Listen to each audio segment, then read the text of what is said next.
नमस्कार, मैं हूं अंजलि इस्टवाल और हमारे इस खास कार्यक्रम में आपका स्वागत है, जिसमें हम आपको बताते हैं क्या सही है, क्या गलत है और कौन सी ऐसी अफवाहें हैं जिनसे आप दूर रहें, बच कर रहें। साथ ही हम आपके लिए दुनिया भर से नई नई स्टडीज, उनके रिजल्ट्स और एक्सपर्ट्स के साथ इंटरव्यूज लेकर आते हैं। और आज हमारे कार्यक्रम में एक खास मेहमान हमारे साथ जुड़ेंगे। डॉक्टर फहीम यूनुस हैं, एसोसिएट प्रोफेसर हैं मेरीलैंड यूनिवर्सिटी के। वो हमारे साथ आज जुड़ने वाले हैं और भारत की स्थिति पर और वैक्सीन पर चर्चा करेंगे। पहले बात करते हैं दोबारा होने वाले इन्फेक्शन की। अब दोबारा इन्फेक्शन के मामले सामने आ रहे हैं और ये कंफर्म भी होते जा रहे हैं। ऐसे में उनके जीनोम सीक्वेंसिंग से अब ये पता चल रहा है कि मुंबई में 4 हेल्थ केयर वर्कर्स को दोबारा इन्फेक्शन हुआ था। इसका कंफर्मेशन हो चुका है। इन सभी जो चारों के चारों हेल्थ केयर वर्कर्स थे, स्वास्थ्यकर्मी थे, उनमें जब दूसरी बार ये संक्रमण हुआ तो वो ज़्यादा गंभीर था, यानी कि ज़्यादा सिवियर रहा। और जो पहली बार हुआ था वो हल्का था, या तो वो एसिम्प्टोमेटिक था या फिर यानी कि बिल्कुल उसमें लक्षण नहीं थे, या फिर हल्का था।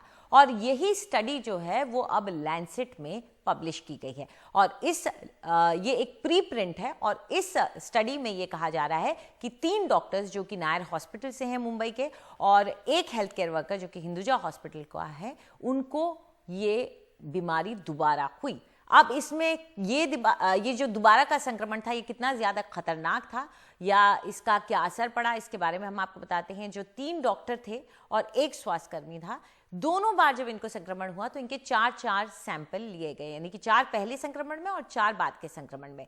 दूसरी बार संक्रमण में जब उनके इन सैंपल्स को सीक्वेंस करके देखा गया और ये पता चला कि ये दोनों अलग अलग सैंपल्स हैं। इसके बाद ये देखा गया कि जो दूसरी बार का संक्रमण था उसमें उनमें ज्यादा लक्षण थे, बीमारी लंबी थी और शरीर के अंगों पर ज्यादा असर दिख रहा था। पहला संक्रमण या तो एसिम्प्टोमेटिक था या फिर हल्का था, जिसे हम माइल्ड कहते हैं, और दूसरे संक्रमण में उन सबको अस्पताल में भर्ती होना पड़ा। क्या मतलब है इसका, इस पर चर्चा करने के लिए हमारे साथ डॉक्टर जयंती शास्त्री जुड़ गई हैं, जो कि प्रोफेसर हैं, हेड हैं डिपार्टमेंट ऑफ माइक्रोबायोलॉजी की, नायर हॉस्पिटल से ही, जहां के डॉक्टर्स थे। और साथ में डॉक्टर स्वप्निल पारिक जुड़ गए, जो कि हेड ऑफ रिसर्च हैं इस स्टडी के। आप दोनों का बहुत बहुत शुक्रिया जुड़ने के लिए हमारे साथ। डॉक्टर शास्त्री, शुरुआत आपसे ही करना चाहेंगे।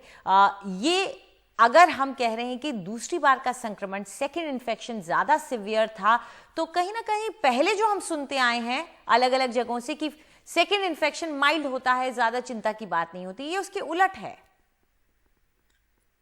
हाँ, ये जो पहला इन्फेक्शन था वो एसिम्प्टोमेटिक था, मतलब उसमें उनको कोई भी ऐसे लक्षण नहीं थे कोविड के। और एक ही इनमें से एक ही में थोड़े से माइल्ड सिम्टम्स थे। पर हमने ये देखा कि पहला इन्फेक्शन के बाद इनको बिल्कुल भी एंटीबॉडीज डेवलप नहीं हुए थे।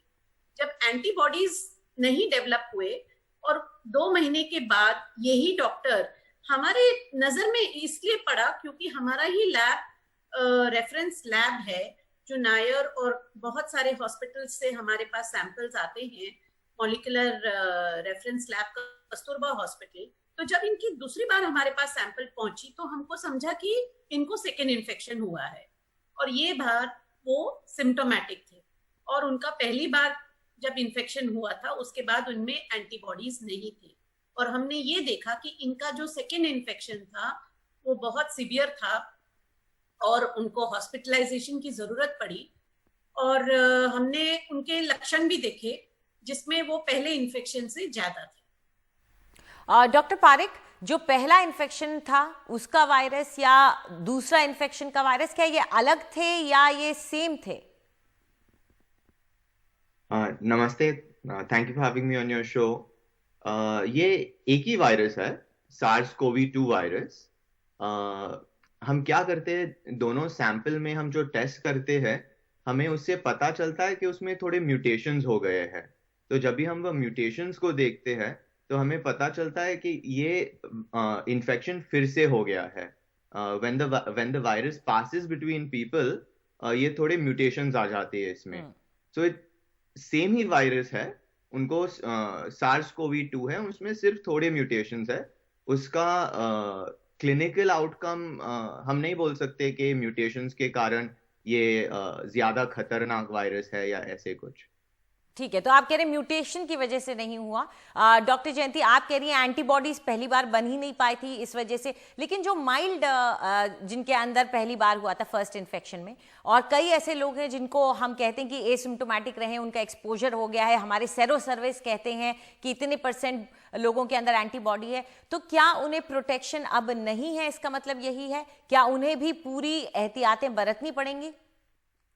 पहले तो मैं ये थोड़ा सा ऐड करूंगी जो डॉक्टर पारिक ने अभी बोला है म्यूटेशन के बारे में। क्या होता है, हर एक वायरस का एक अपना स्ट्रक्चर होता है, उसका एक कैरेक्टरिस्टिक होता है।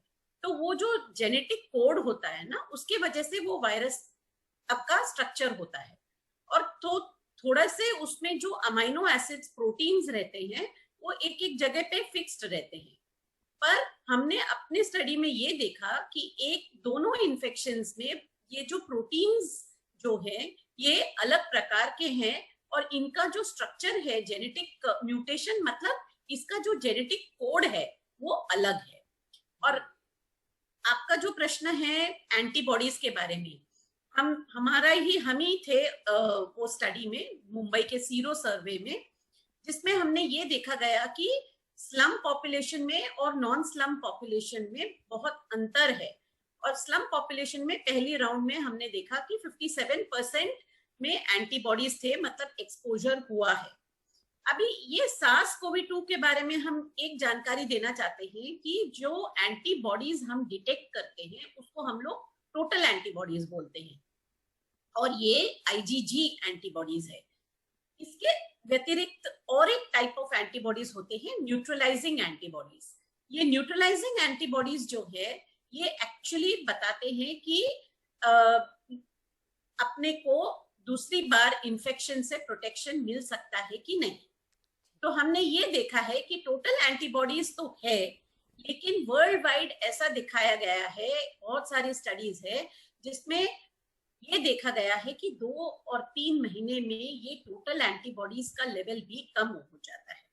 तब हम बोल रहे हैं कि लेवल कम हो जाता है, इसका मतलब ये नहीं है कि आदमी प्रोटेक्टेड नहीं है जी। ये अभी आगे चल के हमको देखना पड़ेगा कि टोटल एंटीबॉडीज का रहना या न रहना, इससे किसी को प्रोटेक्शन मिलता है कि नहीं। और लैब में हमारे और भी स्टडीज न्यूट्रलाइजिंग एंटीबॉडीज के लिए हो रहा है, जिसमें हम लोग ये देख रहे हैं कि यही पेशेंट्स में न्यूट्रलाइजिंग एंटीबॉडीज है कि नहीं।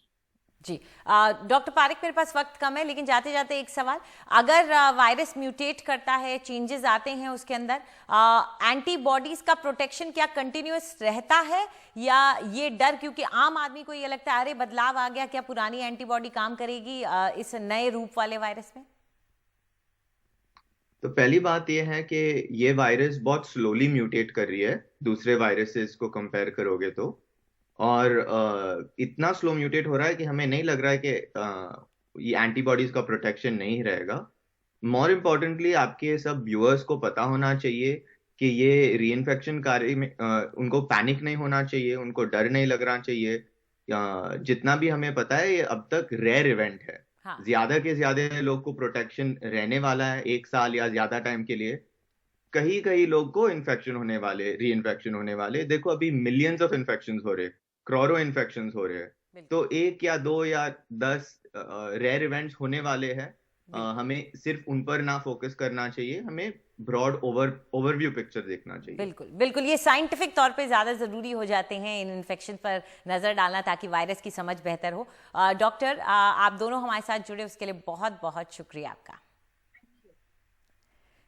चलिए एक और बड़ी खबर आई है, भारत की leading vaccine company Bharat Biotech ने कोविड-19 novel chimp adenovirus single dose intranasal vaccine, यानी कि नाक से दी जाने वाली एक वैक्सीन के लिए Washington university school of medicine के साथ करार कर लिया है। हैदराबाद स्थित भारत बायोटेक के पास अमेरिका, जापान और यूरोप को छोड़ पूरी दुनिया में वैक्सीन के डिस्ट्रीब्यूशन का अब अधिकार होगा। वैक्सीन का पहला ट्रायल सेंट लुइस यूनिवर्सिटी में होगा, और मैंडेटरी रेगुलेटरी अप्रूवल जो हैं, यानी कि ज़रूरी जितने भी मंजूरियां हैं वो मिलने के बाद आगे के क्लिनिकल ट्रायल भारत में होंगे, और फिर हैदराबाद में बड़े पैमाने पर इसका प्रोडक्शन किया जाएगा अगर अप्रूवल मिल जाता है। भारत बायोटेक के मुताबिक वैक्सीन के 1 अरब डोज का प्रोडक्शन की तैयारी हो जाएगी अगर अप्रूवल होता है। चूहों पर हुई स्टडी में इस इंट्रानेजल वैक्सीन यानी कि नाक से दी जाने वाली वैक्सीन को काफी असरदार देखा गया है। और अब वक्त आ गया है हमारे खास मेहमान से जुड़ने का। हमारे साथ डॉक्टर फहीम यूनुस हैं जो कि एसोसिएट प्रोफेसर एंड हेड हैं of infectious diseases, Maryland university America से। Thank you very much doctor Faheem Yusuf हमारे साथ जुड़ने के लिए। सबसे पहले तो आपसे यही जानना चाहेंगे कि भारत की स्थिति को आप कैसे आंकते हैं? अचानक काफी ज्यादा नंबर भी आ रहे हैं, आपकी क्या राय है इस पर? India is a large country. Bharat एक बहुत बड़ा देश है और यहाँ ऐसे इलाके हैं जहाँ बहुत ज़्यादा घनी आबादी है। चाहे आप कितनी भी कोशिश कर लें, आप कोरिया या न्यूजीलैंड या ताइवान की तरह इसे रोक नहीं सकते। एक बार ये वायरस आबादी में आ गया और इसके फैलने की दर यानी R फैक्टर 2 के आसपास है तो ये जाहिर तौर पर लोगों में फैलता जाएगा। आज जो हमारे पास इससे लड़ने के लिए है और जो लगभग वैक्सीन जैसा ही कारागार है वो है मास्क पहनना, हाथ धोना और दूरी बनाए रखने का एक त्रिकोणीय तरीका। हमें समझना होगा कि जो लोग काम पर जाते हैं, बसों में सफ़र करते हैं, मेट्रो में चलते हैं, उनकी वास्तविकता अलग है। लेकिन अगर हम इस त्रिकोणीय तरीके पर टिके रहें तो हमें कामयाबी मिलेगी। अगले 6 महीने तक जब तक वैक्सीन नहीं आ जाती, यही एक तरीका है जो आपकी जान बचा सकता है। मास्क पहनना, हाथ धोना, दूरी बनाना, वरना ये वायरस फैलता ही रहेगा।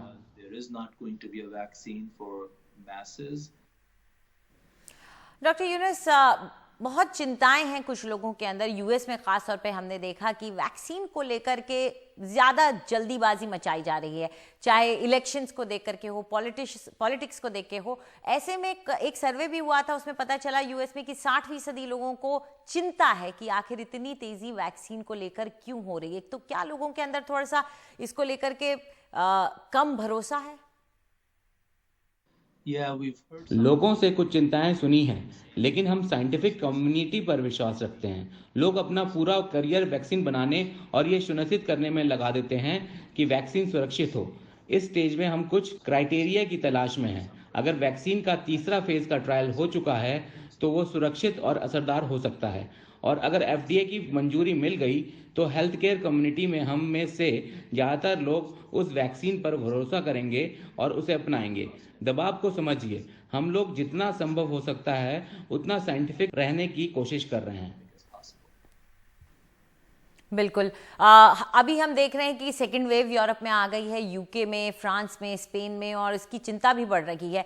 आने वाले वक्त जो कि ठंडा मौसम हो जाएगा, फ्लू का सीजन आएगा, लोग अंदर रहेंगे, ऐसे में चिंता बढ़ेगी। बिल्कुल, इसलिए मैं बार बार लोगों से कहता हूं कि हमें अप्रैल 2021 को अपने लक्ष्य की तरह देखना चाहिए। हम कहां हैं और अभी से लेकर अगले साल अप्रैल तक क्या होगा, इसके बीच कई चीजें हैं। हम 2 महामारियों को एक साथ देख चुके होंगे।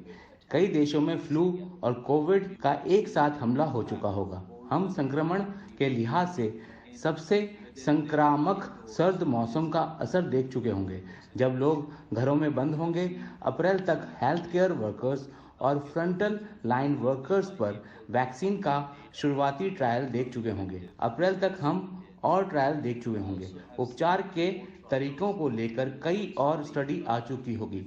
हमें अप्रैल 2021 तक बहुत सावधान और सतर्क रहना चाहिए। मैं ये नहीं कह रहा हूँ कि हमें इससे छुटकारा मिल जाएगा और 2021 के अप्रैल तक कोरोना पर विजय पा लेंगे, लेकिन उस समय पर हमें फिर से इसका मूल्यांकन करना होगा। बिल्कुल, और यही हम उम्मीद करते हैं कि अगर सभी लोग इन छोटी छोटी बातों का ख्याल रखेंगे तो वो सुरक्षित रहेंगे। हमसे बात करने के लिए शुक्रिया आपका डॉक्टर। अभी एक छोटे से ब्रेक का वक्त आ गया है और ब्रेक के बाद हम आपके भेजे हुए सवालों के जवाब देंगे।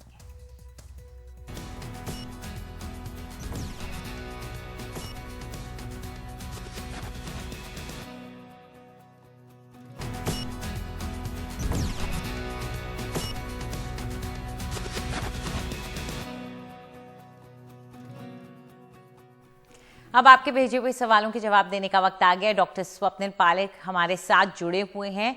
डॉक्टर पारेख, पहले सवाल ले लेते हैं। My name is Vaibhav Gupta from Aligarh. My question is, क्या किसी भी चीज़ की महक का पता न चलने पर हमें घबराने की ज़रूरत है क्या? क्योंकि आजकल सामान्य सर्दी जुकाम में भी हमें महक महसूस नहीं होती है।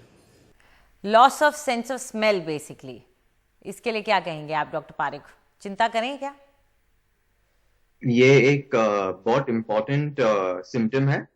मैं क्या करता हूँ, हर सुबह जब भी मैं चाय या कॉफी पी रहा हूँ तो I make it a point to try and notice the taste and the smell as an early warning sign कि ये सिम्टम है या नहीं। और अगर ये सिम्टम है और अगर आपको खांसी सर्दी भी है तो आपको तुरंत आइसोलेट करना चाहिए। देखिए, ये इसमें मेन डर है कि आप कोई दूसरे को भी इन्फेक्शन दे सकते हैं। अभी हमारे लिए कोई ट्रीटमेंट नहीं है कोरोना वायरस के लिए, कोविड-19 के लिए, तो हमारा मेन फोकस होना चाहिए break the chains of transmission, get tested, दूसरे लोगों को इन्फेक्ट ना करो, तो सेल्फ आइसोलेट कर लेना और आपके डॉक्टर के साथ बात कर लेना। बिल्कुल, और कोई नुकसान नहीं है चेक करवाने में। चलिए अगला सवाल ले लेते हैं। वंदना है ग्रेटर नोएडा से। मैं ग्रेटर नोएडा से वंदना बाकलीवाल। अभी मौसम तेजी से बदल रहा है, कभी गर्मी तो कभी बारिश की वजह से सर्दी का एहसास। ऐसे में वायरल होना आम बात है, तो वायरल बुखार और कोरोना के बुखार में अंतर को कैसे पहचानें? डॉक्टर पारेख। तो क्या मैं बोलना चाहूँगा, जो भी इन्फेक्शन जो खांसी सर्दी उनसे होता है, अगर आप प्रिकॉशंस ले रहे हो, आप पब्लिक में ज़्यादा क्राउडेड जगह में नहीं जा रहे हो, आप मास्क पहन रहे हो, आप हाथ साफ रख रहे हो, तो वह भी कम होना चाहिए। तो अगर आपको कोई दूसरा इन्फेक्शन हो रहा है, वायरल इन्फेक्शन, उसका मतलब ये है कि आपको वायरल इन्फेक्शन का एक्सपोजर हो रहा है। तो फिर हमें पता नहीं वो कोरोना वायरस है या इन्फ्लुएंजा है।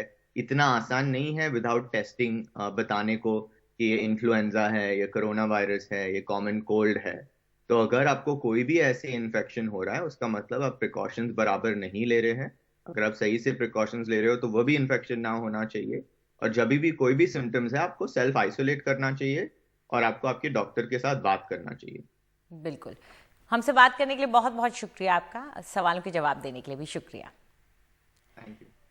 चलिए अब वक्त आ गया है आपसे विदा लेने का, लेकिन जाते जाते फिर से आपको याद दिलाते जा रहे हैं कि मास्क जरूर पहने, हाथ साफ करते रहें और दूरी बनाए रखें। यही वो त्रिकोणीय तरीका है जो आज हमें डॉक्टर फहीम यूसुफ ने भी बताया है कि यही तरीका है जो आपको बचा सकता है। नमस्कार।